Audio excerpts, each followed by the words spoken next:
Hello everyone. तो आज का जो लेक्चर हमारा होगा वो आपका होगा क्वेश्चन प्रैक्टिस के ऊपर, क्वेश्चन प्रैक्टिस सेशन। अभी यहाँ पे क्वेश्चन प्रैक्टिस सेशन चल रहा है कंट्रोल एंड कोऑर्डिनेशन का। May be this is going to be the last session of control and coordination. और आपको पता है कि आपका सीबीएसई डेट शीट आ गया है क्लास 10th एंड 12th का। तो जल्दी इसके ऊपर मैं वीडियो एक छोटा सा डालूंगा कि क्या टाइमिंग होने वाला है, कौन सा सब्जेक्ट कब है और क्या अप्रोच होना चाहिए। ठीक है, तो अभी तो खैर हम लोग क्वेश्चन करते हैं बेसिकली। और आप देख पा रहे होंगे कि कितना सही समय पे मतलब धमाका हुआ है। कल रात को ही आया था ना, 11:15-20 में ही सीबीएसई ने अपना वेबसाइट पे यहाँ से कुछ पेज नंबर 125 आप निकाल लो, 126 निकाल लो। इससे पीछे वाला इंटेक्स्ट क्वेश्चन को हम लोग ने सारा अच्छा से कर लिया था। तो आपके पास क्वेश्चन क्या है कि एमसीक्यू है, which of the following is a plant hormone. आपको पता होना चाहिए इंसुलिन क्या होता है, एनिमल हार्मोन होता है। इंसुलिन क्या होता है, एनिमल हार्मोन होता है। थोरॉक्सिन भी आपका क्या होता है, एनिमल हार्मोन होता है। ये कहाँ से सीक्रेट होता है, पैनक्रियास से। ये क्या है, थायराइड ग्लैंड।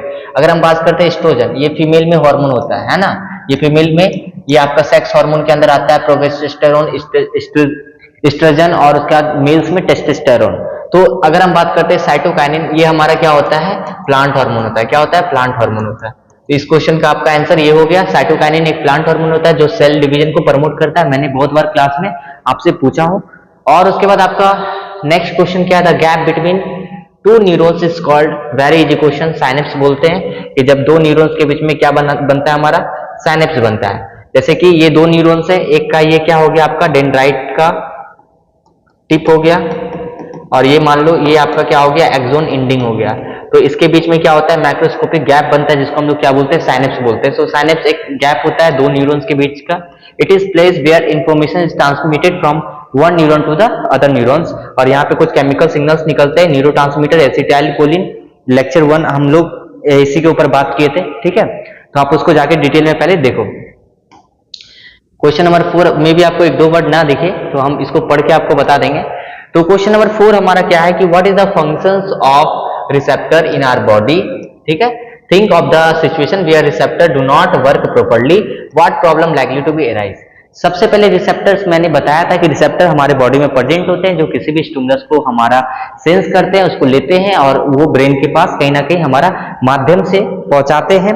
और ये इंफॉर्मेशन हमारा रिसेप्टर ही चीजों को क्या करता है, कैच करता है, और उस स्टिमुलस को हमारे बॉडी में पाथवे के थ्रू हमारा पहुंचाता है। तो ये सारा एक्सप्लेनेशन मैंने वीडियो में किया है। तो अभी आपको लिखना क्या है कि जो फंक्शंस होता है रिसेप्टर का हमारे बॉडी में बहुत इंपॉर्टेंट होता है, ये पहले लिख दो। They collect information about changes in the environment. जो आपके एनवायरनमेंट में चेंजेस आ रहे हैं उस इन्फॉर्मेशन को लेगा और रिसेप्टर फिर उसके बाद पास करेगा same information in the form of nerve impulses. और रिसेप्टर क्या करता है, उस इन्फॉर्मेशन को पास करता है नर्व इंपल्सेस के फॉर्म में। मैंने जो कल आपको एक्सप्लेन किया था, किसको पास करेगा, क्रेनियल नर्व्स को।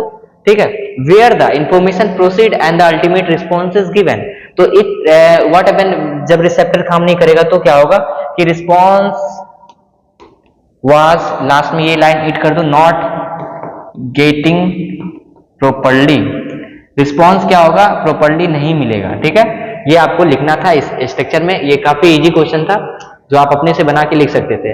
अब आपके पास है describe the draw structure of neurons and explain the functions. तो अब न्यूरॉन्स को आप बनाओ अच्छी तरीका से, इजी तरीका से आप न्यूरॉन्स को बनाओ और उसके बाद उसका फंक्शंस के बारे में भी लिखो, उसके फंक्शंस के बारे में भी लिखो। ठीक है, अब उसके बाद हमारे पास क्या है, ये हमारे पास नर्व एंडिंग हो गया, और ये आपका क्या हो गया, स्वान सेल।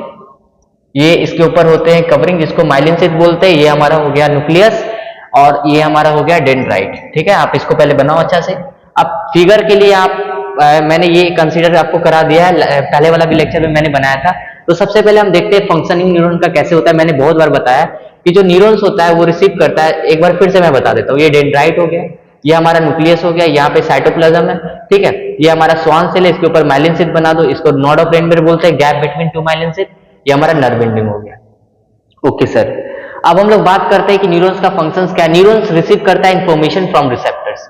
सबसे पहला फंक्शन, ये रिसेप्टर से क्या करता है, इंफॉर्मेशन को रिसीव करेगा एंड ये क्या करेगा, ये इसको इलेक्ट्रिकल इंपल्स में, एज ए इलेक्ट्रिकल इंपल्स, किस फॉर्म में आपको नहीं दिख रहा होगा कुछ, बट आप अभी कंप्रोमाइज कर लो और मैं पढ़ रहा हूं उसको आप नोट डाउन करते चल जाओ। तो फंक्शंस क्या होता है, सबसे पहला पॉइंट क्या बनाओ कि जो न्यूरॉन्स होता है, मैं पॉइंट बना के लिखने के लिए हमेशा बोलता हूं कि नर्व इंपल्सेस, जो न्यूरॉन्स क्या करेगा, इंफॉर्मेशन को रिसीव करेगा रिसेप्टर से, किस फॉर्म में, as a electrical impulses, as it dendrite in, कहां पे, डेंड्राइट इन के पास। उसके बाद आपको क्या लिखना है नेक्स्ट कि impulses then travels from dendrite to the cell body. ये कहां पे जाएगा, डेंड्राइट से सेल बॉडी की तरफ जाएगा and further along axon end, at the end of axon electrical impulses lead to the release of some chemicals. इस end के पास मैंने आपको बताया था कि अब यहाँ पे क्या होगा कि फिर से डेंड्राइट किसी के साथ यहाँ पे इसके साथ मान लो जुड़ रहा है, तो यहाँ पे कुछ गैप बनेगा जहाँ पे साइनेप्स का फॉर्मेशन होगा, यहाँ पे कुछ केमिकल्स निकलते हैं जहाँ पे सेट ऑफ होते हैं इलेक्ट्रिकल इंपल्सेस, यहाँ पे केमिकल रिएक्शंस होते हैं और वो न्यूरोट्रांसमीटर के फॉर्म में फिर से यहाँ पे ये हमारा क्या होंगे, इलेक्ट्रिकल में कन्वर्ट होकर फिर से यही प्रोसेस अपनाएंगे और फिर से एक नया न्यूरॉन्स में हमारा ये पार्टिसिपेट लेंगे, ये फिर से एक नया न्यूरॉन्स में हमारा पार्टिसिपेट लेंगे। This chemical cross the synapse and reach the next neurons. This is how the nerve impulses travel through the body. और इस माध्यम से इसी तरीका से हमारा नर्व इंपल्सेस ट्रेवल होता है। मैं एक बार फिर क्लियर से बताता हूं कि यहाँ पे मान लो कि कोई रिसेप्टर है आपका बॉडी का, ये कैच किया, ये डेंड्राइट इनके पास आया, इस फॉर्म में तो अभी इलेक्ट्रिकल है, तो यहाँ तक भी ये आपका डेंड्राइट से इलेक्ट्रिकल में जाएगा। फिर उसके बाद आपका नर्व एंडिंग के पास कुछ सेट ऑफ इलेक्ट्रिकल सिग्नल होगा, उसके बाद यहाँ कुछ केमिकल सिक्रेट होगा, केमिकल निकलेगा जिसको हम न्यूरोट्रांसमीटर बोलते हैं, यहाँ पे साइनेप्स का फॉर्मेशन होगा, फिर से ये दूसरे डेंड्राइट के साथ जुटेगा, ये भी जुटेगा, ये भी जुटेगा और यहाँ पे फिर से वही प्रोसेस होगा। ठीक है, तो आप देख पा रहे होगे कि हमारा केमिकल सिर्फ इधर से निकल रहा है, इसीलिए हम साइनेप्स को वन वे बल्ब भी बोलते हैं। अब उसके बाद हमारे पास क्या है कि third neurons are important in receiving information from the surrounding and sending to the afferent. Afferent मतलब कि जो हमारा क्या होता है, बोल सकते हो जो रिस्पॉन्ड करता है ना, जो हमारा एक एफरेंट हो गया जो लिया और एक रिस्पॉन्ड कर दिया, जिसको हम इफेक्टर मसल्स भी बोलते हैं, जिसको क्या बोलते हैं, इफेक्टर मसल्स बोलते हैं। Not afferent, I am saying effector भी आपको मिलेगा कहूं और एफरेंट भी मिलेगा। एक होता है एफरेंट, एफरेंट मींस जो ले रहा है, ए इफरेंट मतलब कि जो रिसेप्टर, जो आपका क्या रिस्पॉन्डिंग मसल्स है। अब आपका आगे यहाँ पे क्या लिखा हुआ है, नेक्स्ट क्वेश्चन हम लोग देखते हैं। Number 6, question number 6 is saying how does phototropism occur in a plant. Okay, तो फोटोट्रॉपिज्म हमारे प्लांट में कैसे होता है, तो डायरेक्ट सबसे पहले समझते हैं सर ये फोटोट्रॉपिज्म अकर मूवमेंट को समझने से पहले समझते हैं कि ये है क्या, ये ट्रॉपिज्म क्या होता है। सर ये ट्रॉपिज्म क्या होता है, directional movement of the plant, पहला पॉइंट यहां से लिखना, directional movement of the plant in response to light is called phototropism. Sir वो मूवमेंट, वो डायरेक्शनल मूवमेंट या तो वो अपोजिट में जाए या तो वो हमारा क्या प्लांट के अवे में जाए या टुवर्ड्स जाए, उस मूवमेंट को हम क्या बोलते हैं, फोटोट्रॉपिज्म बोलते हैं।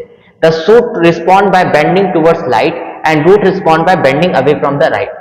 तो कहीं ना कहीं आप देख पा रहे हो ये जो शूट है ये हमारा लाइट की तरफ जाएगा, किधर जाएगा, लाइट की तरफ हमारा बैंड होगा, किधर बैंड होगा, लाइट की तरफ बैंड होगा। और वहीं पे हमारा क्या लिखा हुआ है, shoot respond bending towards light and root respond bending away from the light. और रूट हमारा क्या है, नीचे सॉइल की तरफ जाएगा। तो कहीं ना कहीं हम देख पा रहे हैं एक तो ऊपर की तरफ जा रहा है और एक नीचे की तरफ जा रहा है, तो कहीं ना कहीं ये तो हमारा शूट और रूट तो फोटोट्रॉपिज्म को दिखा रहा है। इसका मतलब सर ये हमारा पॉजिटिव फोटोट्रॉपिज्म दिखा रहा है, ये हमारा नेगेटिव फोटोट्रॉपिज्म दिखा रहा है। अब देखो इसी चीज को तुम लिख दो, when sunlight fall straight on the plant, यहाँ पे मान लो सनलाइट हमारा क्या हो रहा है, स्ट्रेट। देखो इस केस में क्या है, देखो ध्यान से, सनलाइट स्ट्रेट फॉलो कर रहा है, तो fall straight on the plant, the oxygen hormone synthesis at the tip of the stem. Tip of the stem के पास क्या ऑक्सीजन आपका सिंथेसिस हो रहा है, that spread uniformly down the stem and due to the equal concentration of oxygen stem grow straight. इस case में क्या होगा, स्टेम आपका क्या होगा, स्ट्रेट ग्रो करेगा। When sunlight fall only one side of the plant, the oxygen diffuses toward the shady side of the shoot. The concentration of the oxygen stimulates the cells to grow longer. Therefore, stem appear to be bent toward the source light. अब हमारे पास क्या है कि हमारे पास ये sunlight है मान लो, और ये सनलाइट क्या होगा जब इधर मुड़ गया, तो हमने बताया था कि जो आपका ऑक्सीजन होता है डिफ्यूज किधर होता है, सैडी साइड डिफ्यूज होता है सूट का। तो यहाँ पे मैंने क्या बताया कि sunlight fall only one side of the plant, the oxygen diffuse toward the shady side and the concentration of a oxygen stimulate the cell grow longer, therefore stem appear bent toward the sunlight, source of sunlight। देखो दो बातें यहाँ पे, आपको लगेगा कि आखिर ये सोर्स ऑफ सनलाइट की तरफ क्यों बेंड किया है। आपको पता है जैसे कि ये आपका स्टीम है और स्टीम में अगर हम बात करते हैं ऑक्सीजन यहाँ पे बन रहा है, तो ऑक्सीजन क्या होगा, जैसे सनलाइट आएगा तो इसको सनलाइट सैडी एरिया, इसको ऐसा समझ लो सनलाइट पसंद नहीं है, ठीक है, पर सनलाइट जब पसंद नहीं है तो सैडी एरिया की तरफ ये क्या होगा, ज्यादा सेल से एक्यूमुलेट होगा, क्योंकि ऑक्सीजन हमारा डिफ्यूज किधर होता है, सैडी एरिया की तरफ। तो जब सैडी एरिया की तरफ होगा तो इधर आपका क्या होगा, झुकेगा कि नहीं, जब जिस साइड भारी होगा उधर इस साइड झुकेगा।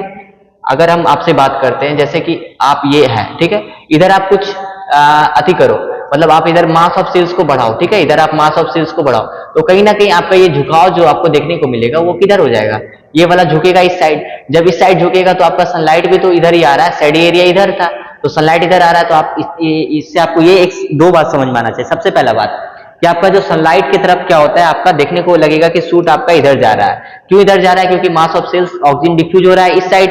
जब ऑक्सीजन डिफ्यूज हो रहा है किधर? जब सनलाइट के अपोजिट, तो आपका क्या होगा? झुकाव इधर आएगा, क्योंकि मास ऑफ सेल्स इधर, नंबर ऑफ सेल्स इंक्रीज यहाँ पे ज्यादा होगा। तो ये कॉन्सेप्ट है आपका ऑक्सीजन का, जो आपको समझना है कि ऑक्सीजन को सनलाइट पसंद नहीं है, पर आपका जो बेंडिंग किधर हो रहा है, देखने को आपको किधर मिल रहा है, किधर हो रहा है। उसी तरीका से प्लांट बेंड टुवर्ड्स लाइट्स, आपको इसका ये कंक्लूजन निकलता है, क्योंकि आपका ये सीधा सा समझना है कि ऑक्सीजन जो डिफ्यूज होता है वो शेडी एरिया में होता है, वो सनलाइट की तरफ नहीं होता है। ठीक है, तो आप देख सकते हो कि ये आपका, आप इस तरह से इसका आंसर लिखो। नेक्स्ट वेरी इजी क्वेश्चन जो मैंने एग्जाम में अभी आपको दिया था, और वो क्वेश्चन क्या है कि विच signals will get disrupted in case of spinal cord injury। ठीक है, तो स्पाइनल कॉर्ड इंजरी होगा तो कौन सा सिग्नल होगा? तो हमने बताया भी था कि स्पाइनल कॉर्ड आपका रिस्पॉन्सिबल होता है रिफ्लेक्स एक्शंस को करवाने के लिए। कौन सा एक्शंस को? रिफ्लेक्स एक्शन को करवाने के लिए। और वो सारे वॉलेंट्री एक्शन जो आपके कंट्रोल में नहीं होते हैं, वो सारे रिफ्लेक्स एक्शंस करवाता कौन है? Spinal cord. तो स्पाइनल कॉर्ड अगर डिसरप्टेड हो रहा है तो कहीं ना कहीं आपका रिफ्लेक्स एक्शन में भी प्रॉब्लम आएगा। ठीक है, आपका टाइमिंग बढ़ जाएगा। ठीक है, टाइमिंग बढ़ जाएगा, दैट मीन्स कि अगर आपका किसी भी चीज को सेंस करने का आपको मच्छर काट रहा है, तो आपका टाइमिंग, आप ज्यादा लेट में उसको टच करोगे, हॉट बॉडी को टच कर रहे हो, तो आपको फील जो होगा वो थोड़ा सा आपका टाइमिंग इंक्रीज हो जाएगा और आपको हार्म हो सकता है, इससे बहुत ज्यादा प्रॉब्लम आपको हो सकता है। तो आपके पास नेक्स्ट क्वेश्चन है, how does chemical coordination occur in a plant. तो chemical coordination in plant achieve by the plant hormone. सबसे पहला पॉइंट कि सर ये केमिकल कोऑर्डिनेशन प्लांट में होता कैसे? प्लांट हार्मोन्स के थ्रू होता है। प्लांट हार्मोन्स क्या है? केमिकल कंपाउंड है। करता क्या है सर? ये तीसरा point, helps to coordinate the growth development, growth कराएगा, डेवलपमेंट कराएगा, रिस्पॉन्स टू द एनवायरमेंट कराएगा। Plant content following plant hormone, plant help in the cell elongation, oxygen, sorry not plant, oxygen help in the cell elongation. Cell का elongate भी कौन कराता है? Oxygen कराता है। Gibberellin help in the growth of stem, फिर उसके बाद ऑक्सीजन का सबसे पहला सेल इलोंगेशन। अब उसके बाद जिबर्लिन क्या कराएगा? स्टेम का ग्रोथ कराता है। ठीक है, उस साइटोकाइनिन क्या करेगा? C4 cytokinin, C4 cell division. Abscisic acid क्या करेगा? आपका प्लांट ग्रोथ इनिबिट करेगा, है ना। एब्सिसिक एसिड एक तरह से क्या करता है? प्लांट ग्रोथ इनिबिटर है, जो प्लांट के ग्रोथ को क्या करता है? रोकता है। वहीं पे ऑक्सीजन क्या कर रहा है? जिबर्लिन एसिड क्या कर रहा है? प्लांट के ग्रोथ को प्रमोट कर रहा है। ठीक है, एक सेल इलोंगेट करा रहा है, एक स्टेम का हाइट को बढ़ा रहा है। नेक्स्ट क्वेश्चन है, what is the need for system control and coordination in organisms. तो ऑर्गेनिजम्स में कंट्रोल एंड कोऑर्डिनेशन का क्या नीड पड़ा? तो all the organism need well organized system for control and coordination. Responding stimuli is characteristic property of living organisms. तो किसी भी चीज को रिस्पॉन्ड करना, किसी भी स्टिमुलस को रिस्पॉन्ड करना एक कैरेक्टरिस्टिक फीचर है किसी भी ऑर्गेनिजम्स का। On receiving a stimulus the body respond in a manner that most appropriate for its survival and functioning. अब हमारे पास क्या है कि जितने भी ऑर्गेनिजम्स होते हैं वो वेल ऑर्गेनाइज सिस्टम है, उसके पास कंट्रोल एंड कोऑर्डिनेशन करता है, रिस्पॉन्ड करता है किसी भी स्टिमुलस का, रिस्पॉन्ड करता है किसी भी स्टिमुलस का। और कहीं ना कहीं हम देख पा रहे हैं कि ये इसका क्या है? कैरेक्टरिस्टिक फीचर है किसी भी लिविंग ऑर्गेनिज्म का। On receiving a stimulus the body respond in a manner that most appropriate for its survival and functioning. और बॉडी कैसे रिस्पॉन्ड कर रहा है? इरेशनल मैनर में नहीं कर रहा है, एक प्रॉपर मैनर में कर रहा है, ताकि फंक्शनिंग बॉडी का अच्छा तरीका से हो और एक अच्छी इफिशिएंट में से हमारा क्या हो, उस एक्शन का रिएक्शन हो सके। The response that given involve various organ, various part of the body, thus it is necessary. और ये जो रिस्पॉन्स होता है, ऐसा मत सोचना कि ये तुरंत होगा, एक बॉडी के पार्ट से होगा, नहीं, वेरियस ऑर्गन का पार्ट का इन्वॉल्वमेंट होगा। जैसे कि अगर हम बात करते हैं, अभी हम कंट्रोल एंड कोऑर्डिनेशन चैप्टर पढ़ रहे हैं, तो इसमें कैसे हमारा ह्यूमन बॉडी में कंट्रोल एंड कोऑर्डिनेशन हो रहा है, हम एग्जैक्टली अभी आपको पढ़ा भी पा रहे हैं, चल भी पा रहे हैं, बोल भी पा रहे हैं, हैंड मूवमेंट भी कर रहे हैं। There is several organ are involvement in this process.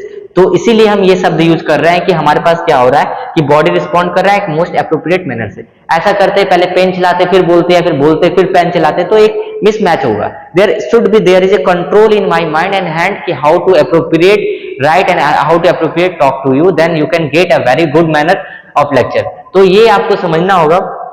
The response that is given involve in a various organ and various part of the body. Thus it is very necessary to all organ work together in a proper coordination ताकि एक correct response provide कर सके। The working together of various organ in a system orderly way to provide proper control and responses to the stimulus, जिसको हम coordination बोलते हैं। अब coordination का भी definition आप last में लिख सकते हो कि thus it is very necessary to together to proper coordination way to provide correct responses। और इसके कारण से अब हम बोल सकते हैं कि working together of various organ in a systematic order ताकि हमारा क्या हो, कंट्रोल और रिस्पॉन्स हो सके किसी भी स्टिमुलस का, इसी को तो कोऑर्डिनेशन हम क्या बोलते हैं। अब हमारे पास नेक्स्ट है, how are involuntary action and reflex action different from each other. तो आपका ये काफी इंपॉर्टेंट पॉइंट है जो हम लोग टॉक कर रहे हैं इस लेक्चर में। क्वेश्चन नंबर 10 है हमारे पास, एनसीईआरटी का ये क्वेश्चन है, ये एक्सरसाइज का क्वेश्चन है कि how the involuntary actions and reflex action different from each other. कैसे इनवॉलेंट्री एक्शन और हमारा रिफ्लेक्स एक्शन आपस में डिफरेंट होता है। तो सिस्टम्स का बात करते हैं तो इन्वॉल्वमेंट्री एक्शन में सबसे पहले ऑटोनोमिक नर्वस सिस्टम हमारा क्या होता है, इन्वॉल्व होता है। मैंने लेक्चर में one lecture control and coordination आप जाओ, मैंने ऑटोनोमिक नर्वस सिस्टम के बारे में थोड़ा मोड़ा बताया है, जो आपके सिलेबस में है नहीं, फिर भी मैंने बताया कि आपका इन्वॉलेंट्री एक्शन जो होते हैं एएनएस मतलब ऑटोनोमिक नर्वस सिस्टम के अंदर आपका कंट्रोल किए जाते हैं। रिफ्लेक्स एक्शन क्या होता है, involve all voluntary nervous systems through they under control. तो इन्वॉल्व ऑटोनोमिक नर्वस सिस्टम, ठीक है, और इसमें कौन सा आपका इन्वॉल्व हो रहा है, voluntary nervous system through they are not under our control. ये जो रिफ्लेक्स एक्शन के मैंने बताया कि ये हमारे कंट्रोल में होते नहीं है। एक्टिविटी में क्या है, they involve functioning of internal body part, they concern with the emergency. अब यहाँ पे क्या होगा हमारा इनवॉलेंट्री में कि कुछ हमारे जैसे beating of heart beat, pumping of blood है ना, pumping of blood, pumping of heart, that means की, तो इसमें क्या हो रहा है, हमारा हार्ट इन्वॉल्व हो रहा है, इंटरनल फंक्शंस हो रहा है, इंटरनल बॉडी पार्ट इन्वॉल्व हो रहा है, पर इसमें क्या हो रहा है, ये कंसर्न विद इमरजेंसी। अरे भाई इमरजेंसी आएगा तभी होगा, पर ये क्या है हमेशा होते रहेगा। इनवॉलेंट्री एक्शन जो जरूरी है वो तो हमेशा होते रहेगा। डिविजन्स क्या है, the nervous system controlling involuntary action has two divisions, sympathetic and parasympathetic. मैंने बताया था कि जो हमारा पीएनएस है, मतलब कि एक तुम्हारा, अगर हम बात करते हैं पैरासिम्पैथेटिक और सिंपैथेटिक, सबसे पहले मैंने बोला था कि पैरासिम्पैथेटिक और सिंपैथेटिक के बारे में क्लास में बताया था कि parasympathetic is more relax state of our body और sympathetic is relax but less relax. Parasympathetic में आप एकदम रिलैक्स हो जाते हो, एकदम आपका ब्रीदिंग रेट एकदम नॉर्मल हो जाता है और आप अच्छी तरीके से फोकस करके सोच पाते हो, ठीक है। और इसके लिए मैंने बोला भी था कि लेफ्ट नॉस्ट्रल ब्रीदिंग आप कर सकते हो ताकि आपका पैरासिम्पैथेटिक नर्वस सिस्टम एक्टिवेट हो। ये ट्रिक बहुत लोग अपनाते हैं जब इंटरव्यू या फिर बहुत सारे फियरफुल सिचुएशन से बाहर निकलने के लिए या स्ट्रेस कंडीशन से बाहर निकलने के लिए वो लेफ्ट नॉस्ट्रल ब्रीदिंग को करते हैं ताकि उनका पैरासिम्पैथेटिक नर्वस सिस्टम एक्टिवेट हो, ठीक है, ताकि वो मोर रिलैक्स महसूस कर सके। स्टिमुलाई का बात करते हैं तो इसमें इंटरनल स्टिमुलाई आपको देखने को मिलेगा। इंटरनल स्टिमुलाई जैसे कि मान लो कि आपका हार्ट बीट है, तो कहीं ना कहीं अगर किसी भी तरह का प्रॉब्लम भी आ रहा है तो इंटरनल स्टिमुलाई मिलेगा। पर रिफ्लेक्स एक्शन में क्या होता है, किसी हॉट बॉडी को आप टच किए तो एक एक्सटर्नल स्टिमुलाई है, तो यहाँ पे हमारा क्या है, the commonly operate against harmful stimuli which are generally external. occurrence most of the involuntary action occur all the times। ये जो हमारा occurrence में अगर देखते हैं तो involuntary action जो होता है वो occur all the times, पर रिफ्लेक्स एक्शन हमारा ओकेजनली होगा।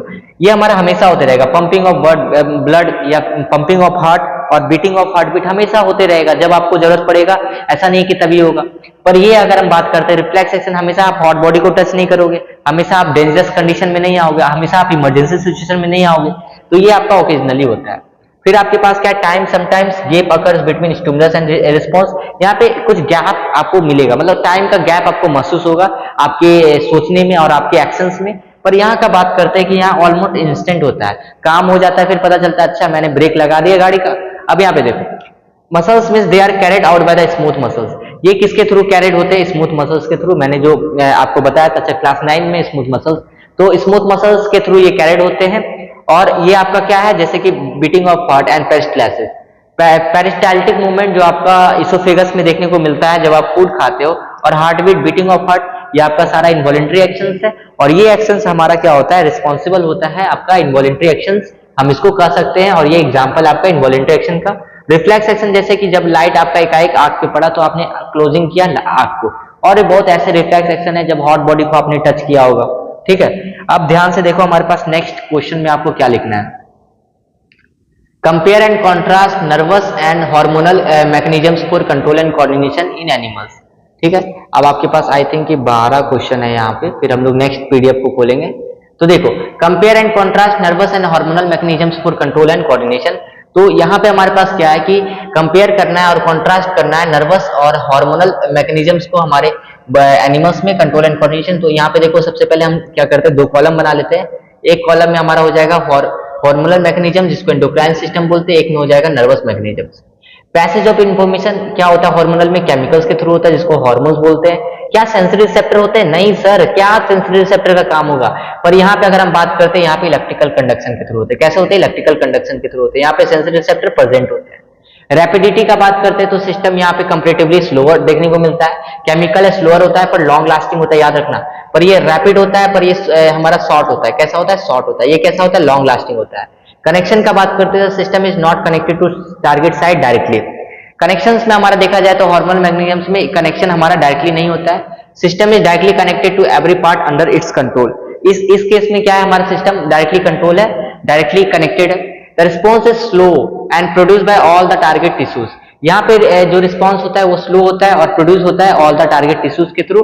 अगर हम बात करते हैं यहाँ पे रिस्पॉन्स क्यूब होता है और limited to those cells that are innervated with nerves. ठीक है, ये रिस्पॉन्स कैसा होता है? क्यूब होता है और that are those cells that are innervated with nerves. तो इसका मतलब क्या हो गया कि इनरवेटेड मतलब कि बॉडी के अंदर होता है। पर हार्मोन्स में हमारा क्या है, ये हमारा ब्लड वेसल्स में हार्मोन को क्या करता है? डंप करता है और वो हमारा ब्लड वेसल्स कैरी कर लेके जाता है टारगेट साइट्स के पास।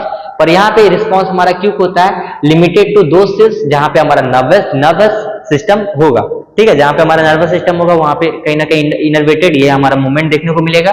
पर ये जो हमारा होता है केमिकल सिग्नल्स टारगेट साइट्स के पास होता है। उसके बाद अगर हम बात करते हैं role in a growth and development, तो the system control growth and development.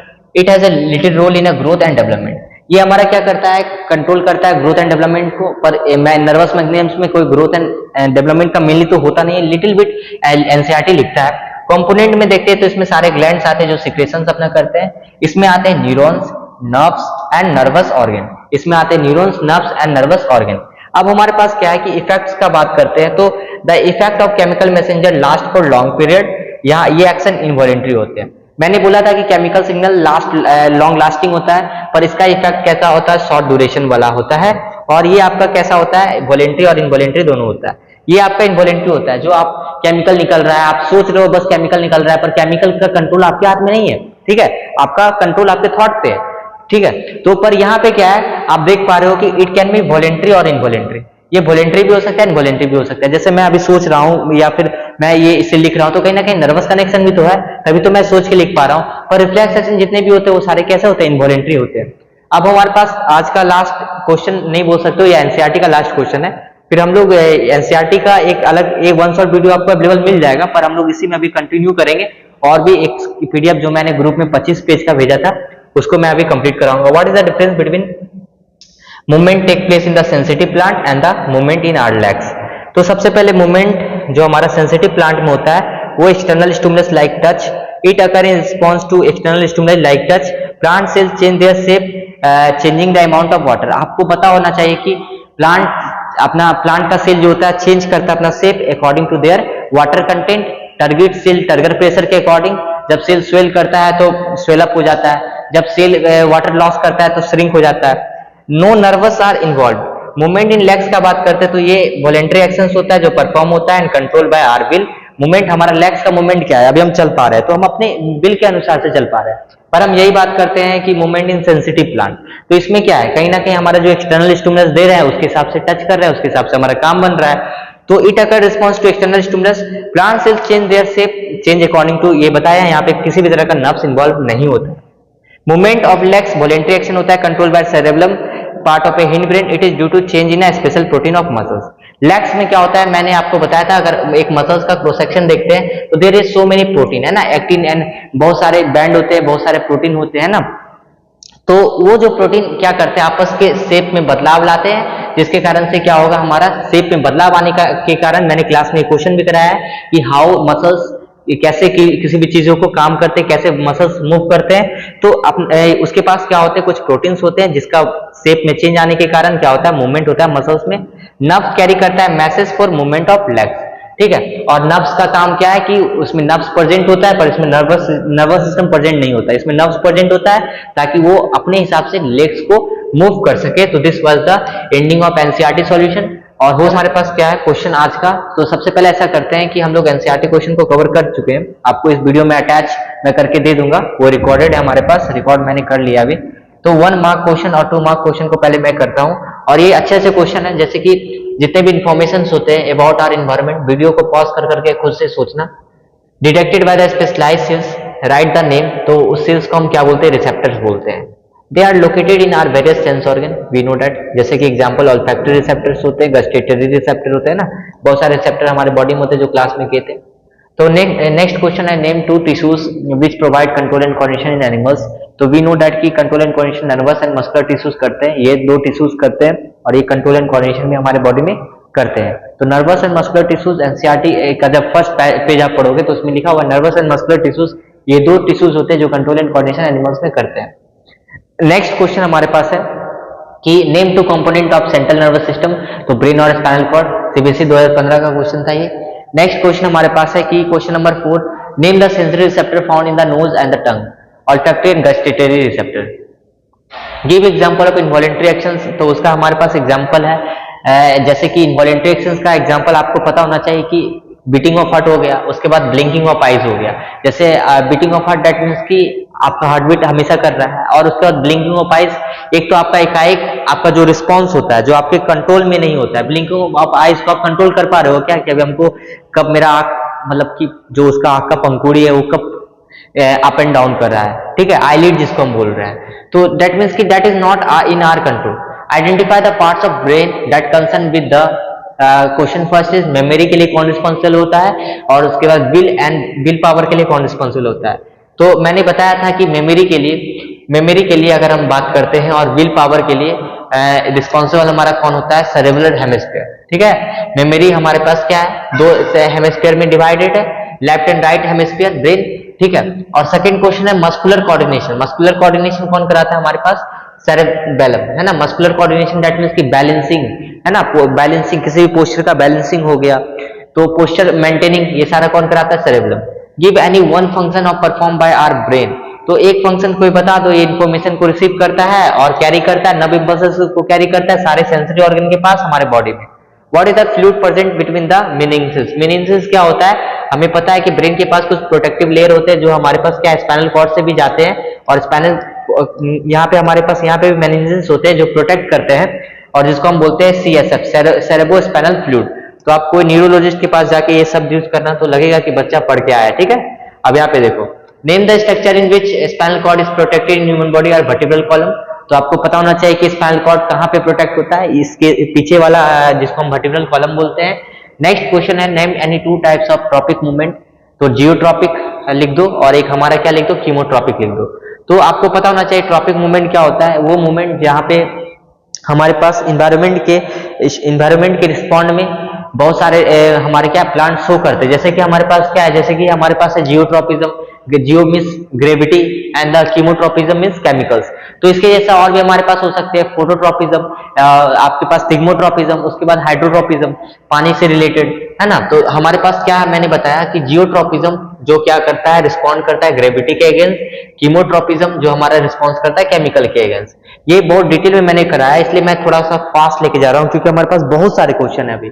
Identify the stimulus, the tip of the stems growing away from the earth surface, तो इसको हम क्या बोलेंगे, going away from the earth surface, that means कि earth surface से going away जा रहा है, तो ये कहीं ना कहीं ग्रेविटी को शो कर रहा है, पर कैसा शो कर रहा है, स्टिमुलस हमारा नेगेटिव जियोट्रॉपिज्म शो कर रहा है। Growth of pollen tube towards ovule during fertilization, ये कहीं ना कहीं केमिकल्स को शो कर रहा है, पर हमारा क्या कीमोट्रॉपिज्म है ना, केमिकल्स को शो कर रहा है, इसमें स्टिमुलस क्या आपका केमिकल्स है। Why do we call the movement of shoot towards the light, तो मैंने अभी तुरंत बताया था कि उसको बोलते हैं फोटोट्रॉपिज्म, क्या बोलते हैं, फोटोट्रॉपिज्म। अब हम बात करते हैं नेक्स्ट क्वेश्चन की। नेक्स्ट क्वेश्चन है कि young green plant receive sunlight from one direction, अब कोई एक ग्रीन प्लांट है हमारे पास और वो क्या कर रहा है, रिसीव कर रहा है सनलाइट को वन डायरेक्शन से, ठीक है। तो what will happen to its roots and roots, तो वी नो दैट कि रूट्स हमारा क्या होता है, निगेटिव दिखाता है, क्या निगेटिव दिखाता है, फोटोट्रॉपिज्म निगेटिव दिखाता है, पर हमारा सूट क्या होता है, पॉजिटिव फोटोट्रॉपिज्म दिखाता है। तो ये टुवर्ड्स बढ़ेगा, मतलब कि band toward the sunlight. Why band toward the sunlight, हम बोले थे कि जो ऑक्सीजन जो होता है वो सैडी साइड की तरफ ये हमारा सूट है। ऑक्सीजन हमारा क्या होता है, सैडी की तरफ डिफ्यूज होता है। जब सैडी साइड की तरफ डिफ्यूज होता है ऑक्सीजन, तो कहीं ना कहीं हम बोल सकते हैं कि ये हमारा क्या होगा कि इधर मास ऑफ सेल ज्यादा होगा, तो झुकाव हमारा किधर होगा, इधर होगा। तो लॉजिकली देखा जाए तो कि सनलाइट की तरफ जा ही रहा है, पर और इसके कारण भी हम बोल सकते हैं कि हमारा सनलाइट की तरफ जाता है, क्या हमारा मतलब पॉजिटिवली दिखाता है, क्या दिखाता है, पॉजिटिवली फोटोट्रॉपिज्म को दिखाता है। और bend toward the light, where root क्या होगा, bend away from the light, वो नीचे की तरफ जाएगा। उसके बाद नेक्स्ट क्वेश्चन है, name one plant growth hormone which makes seed dormant. Seed dormance का मतलब होता है कि जब सीड डोरमेंट स्टेज पे है और जब जैसे ही फेवरेबल कंडीशन पे आया तो वो क्या हुआ, सीडलिंग दिखाया, दैट मीन्स कि जर्मिनेट कर गया। तो एब्सिसिक एसिड क्या करता है हमारा सीड के dormant in extremely dry season. Dry season that means कि जब बहुत ज्यादा सुखाड़ का सीजन होता है, दैट मीन्स कि जब मॉइस्चर का कमी है, पानी का कमी है, तो उस समय क्या होता है कि एब्सिसिक एसिड क्या करता है, सीड को डोरमेंट बना देता है। सीड को क्या बना देता है, डोरमेंट बना देता है, और जिसके कारण से हमारा ये क्वेश्चन बन गया। ठीक है, क्वेश्चन नंबर 15 हमारा है। Question number 15 is saying that कि name one plant hormone which inhibit growth write its on more functions। Abscisic acid it also cause dormancy in seed. तो मैंने बताया था कि प्लांट हार्मोन जो इनहिबिट करता है, तो एब्सिसिक एसिड एक इनहिबिटरी हार्मोन होता है जो डोरमेंसी को प्रमोट करता है। अब नेक्स्ट क्वेश्चन है कि इलोंगेशन ऑफ सेल्स कौन कराता है। अभी मैंने बताया था कि ऑक्सिन कराता है। ग्रोथ ऑफ स्टीम कौन कराता है, अभी तुरंत हम लोग ऊपर डिस्कस कर चुके थे एनसीईआरटी में, जो आपको अटैच मिलेगा जिबरलिन। प्रमोशन सेल डिवीजन का साइटोकाइनिन कराता है। फॉलिंग ऑफ सेनेसेंस लिप्स कौन कराएगा, आपका फॉलिंग कौन कराएगा, एब्सिसिक एसिड कराएगा। ठीक है, एब्सिशन कौन कराएगा, एब्सिसिक एसिड कराएगा। तो आप इसको चेक कर लो, ये आपका आंसर हो गया। ठीक है, अब हम लोग आगे नेक्स्ट क्वेश्चन के ऊपर बढ़ते हैं। तो नेक्स्ट क्वेश्चन हमारा कुछ ऐसा है, ये 1 नंबर का क्वेश्चन हमारे यहाँ से खत्म होता है आई थिंक, नहीं अभी चल ही रहा है, अभी ये शॉर्ट क्वेश्चन चल रहा है। तो इसके बाद हमारा लगभग 23 क्वेश्चन जो शॉर्ट है आपके पास। Why adrenaline called known as emergency hormone. ठीक है, हमारे पास क्वेश्चन क्या है कि why adrenaline is called emergency hormone. तो देखते हैं इसको डिटेल में। देखो, तो एड्रेनालिन जो हमारा हार्मोन होता है वो secreted at the time of emergency और स्ट्रेस। जो एड्रेनालिन हमारे पास सीक्रेट होता है वो इमरजेंसी और स्ट्रेस सिचुएशन में सीक्रेट होता है। It regulate heart beat and oxygen level in the body. ये हमारा जो एड्रेनालिन है ये हमारे बॉडी में क्या करता है, ऑक्सीजन लेवल और हार्ट बीट को रेगुलेट करता है। Therefore this is known as emergency hormone, इसलिए हम इसको क्या बोलते हैं, इमरजेंसी हार्मोन बोलते हैं। तो एड्रेनालिन को हम क्या बोलते हैं, एड्रेनालिन जो हमारा है is known as emergency hormone. Adrenaline जो हमारे बॉडी में क्या करता है, आपको पता होना चाहिए, स्ट्रेस सिचुएशन में एड्रेनालिन हमारे बॉडी में निकलता है और कहीं ना कहीं हमारे बॉडी में ब्लड सप्लाई को बढ़ा देता है। कहाँ कहाँ पे, मसल्स पे बढ़ाएगा, मतलब दैट मीन्स की पंपिंग कराएगा, ज्यादा से ज्यादा ब्लड पंपिंग कराएगा। और स्किन के पास क्या होगा, रिड्यूस जाएगा ब्लड का जो हमारा कनेक्शन है। उस केस में आपको पता होना चाहिए कि जब आपको डर लगता है, जब आपके पास स्ट्रेस सिचुएशन होता है, तो डाइजेशन भी आपका अच्छी तरीके से नहीं होता, जिस केस में क्या होता है कि आपको भूख भी कम लगता है, तो डाइजेस्टिव सिस्टम के पास ब्लड कम जाएगा, ब्लड पंप ज्यादा से ज्यादा होगा। ठीक है, आपका हार्ट बीट इंक्रीज हो जाएगा। This was the symptoms. ठीक है, तो it regulate heart beat and oxygen level in the body. In this condition therefore known as emergency hormone.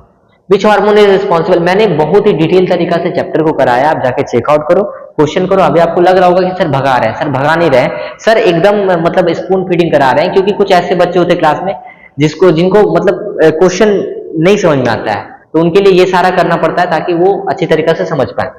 Which hormone is responsible for the secondary sexual character in male human beings. तो we know that कि हमारे mail में main जो sex hormone होते हैं उसको testosterone बोलते हैं, और टेस्टोस्टेरोन रिस्पॉन्सिबल होता है सेकेंडरी सेक्सुअल कैरेक्टर जो हमारे मेल में देखने को मिलता है। फिर हमारे पास नेक्स्ट क्वेश्चन है, name the hormone which regulate sugar level in our body and name the part of the gland secreted from the. तो मैंने बोला था कि इंसुलिन क्या करता है, शुगर को मेंटेन करता है, और एग्जैक्टली अगर आपको जानना है तो वहां पे होते हैं अल्फा सेल और बीटा सेल्स। तो बीटा सेल्स जो पैनक्रियास के होते हैं वो मेंटेन करते हैं हमारे इंसुलिन को। करने वाले इनहिबिटरी हार्मोन के बारे में। इनहिबिटरी हार्मोन एक तरह का न्यूरो हार्मोन होता है, सीक्रेट बाय द हाइपोथैलेमस। तो ये कहां से सीक्रेट होता है, इनहिबिटरी हार्मोन हाइपोथैलेमस से सीक्रेट होता है। They inhibit the secretion of certain hormones of pituitary gland. ये पिट्यूटरी ग्लैंड के कुछ हार्मोन्स के सीक्रेशन को क्या करता है, इनहिबिट करता है। क्या करता है, इनहिबिट करता है। पिट्यूटरी को हम लोग मास्टर ग्लैंड क्यों बोलते हैं, पिट्यूटरी ग्लैंड कंट्रोल करता है एक्टिविटी हमारे सारे ग्लैंड्स का, इसलिए हम इसको मास्टर ग्लैंड बोलते हैं। इंडोक्राइन ग्लैंड्स को हम लोग डक्टलेस ग्लैंड क्यों बोलते हैं सर, ये ग्लैंड में क्या होते हैं, लैक होते हैं external duct discharging the secretion in blood. तो इसमें हमारा क्या होता है, डक्ट नहीं होता है। जब डक्ट नहीं होता है तो ये क्या करता है, अपने सारे सिक्रेशंस को कहाँ पे पोर करता है, डायरेक्ट आपका ब्लड वेसल्स में पोर करता है, ब्लड के थ्रू ये जाता है। अगर आप क्या करोगे, थोराइड ग्लैंड में इम्प्रॉपर फंक्शनिंग हो जाए जिसके कारण से एक डिजीज हो सकता है जिसको हम बोलते हैं गॉइटर। तो यहाँ पे आपका 1 मार्क्स का क्वेश्चन सारा खत्म होता है। अब हम लोग यहाँ से नेक्स्ट क्वेश्चन करेंगे जो हमारा क्या है, 2 मार्क्स 3 मार्क्स का क्वेश्चन होगा। ठीक।